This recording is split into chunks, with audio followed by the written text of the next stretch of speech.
வணக்கம் மக்களே, பாருங்கள். நாங்கள் இன்றைக்கி ஒரு சட்னி பண்ண போகிறோம். அதுக்கு பெரிய வெங்காயம், தக்காளி, 3 பச்சை மிளகு, 2 துண்டு இஞ்சி, இவ்வளவு பூண்டு, 1 கரண்டி மிளகுத்தூள், 1 கரண்டி ஜீரகம், கொஞ்சோண்டு மஞ்சள் தூள், 2 கரண்டி சாம்பார் பொடி. இது இவ்வளோத்தையும் அரைக்கணும். வறுத்த நிலக்கடலை இது எல்லாத்தையும் மிக்ஸி ஜாரில் சேர்த்து அரைக்கணும்.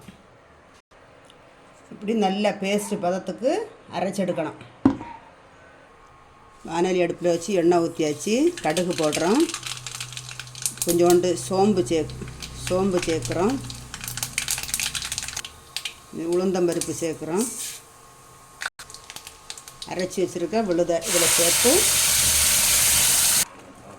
இதை நல்ல எண்ணெயில் நல்லா கிண்டி, அந்த எண்ணெய் பிரிஞ்சு வாரது வரைக்கும், பச்சை வாசம் போகிறது வரைக்கும் கிண்டி விடணும். தேவைக்கு தண்ணி சேர்க்குறோம். நம்ம தேவைக்கு கல் உப்பு சேர்க்குறோம். இதில் தேவைக்கு தண்ணி ஊற்றணுன்னா நம்ம நிலக்கடலை அரைச்சி சேர்த்துருக்கிறதுனால நல்ல திக்காகும். அதனால் நமக்கு தேவைக்கு தண்ணி ஊற்றணும். காயப்பொடி சேர்க்கணும். அதுக்கு காயப்பொடி இல்லை, அதனால் துண்டு காயம் சேர்க்குறேன். நல்லா கொதித்து பிரிஞ்சாச்சு. பாருங்கள், கருவேப்பிலை போடுறோம். அருமையான தக்காளி, பெரிய வெங்காயம், நிலக்கடலை எல்லாம் போட்டு செய்த கறி ரெடி ஆகியாச்சு.